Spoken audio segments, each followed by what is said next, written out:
बहुत समय पहले की बात है। एक छोटे से गांव में रामू नाम का एक लकड़हारा रहता था। वह बहुत ईमानदार और मेहनती था। हर दिन वह पास के जंगल में जाता, पेड़ काटता और लकड़ियां बेचकर अपना गुजारा करता। एक दिन रामू नदी के किनारे एक पेड़ काट रहा था। अचानक उसकी कुल्हाड़ी हाथ से फिसलकर नदी में गिर गई। नदी गहरी थी और रामू को तैरना नहीं आता था। वह बहुत दुखी हुआ और बैठकर रोने लगा। रामू की सच्चाई देखकर नदी की जलदेवी प्रकट हुई। उन्होंने पूछा, बेटा तुम क्यों रो रहे हो? रामू ने हाथ जोड़कर कहा, माँ मेरी कुल्हाड़ी नदी में गिर गई है। मैं बिना कुल्हाड़ी के काम नहीं कर सकता।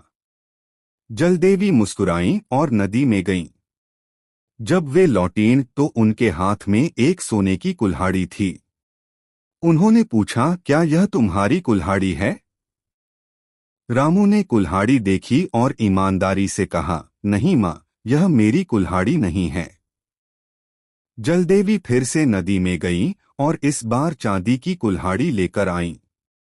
उन्होंने फिर पूछा, क्या यह तुम्हारी कुल्हाड़ी है?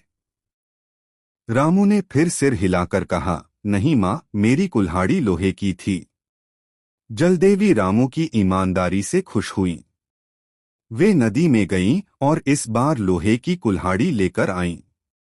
रामू खुशी से बोला, हाँ माँ, यही मेरी कुल्हाड़ी है। जलदेवी ने कहा, बेटा तुम बहुत ईमानदार हो, इसलिए इनाम में मैं तुम्हें ये तीनों कुल्हाड़ियां देती हूँ। रामू बहुत खुश हुआ और धन्यवाद कहकर अपने घर लौट आया। कहानी की सीख: ईमानदारी का फल हमेशा मीठा होता है।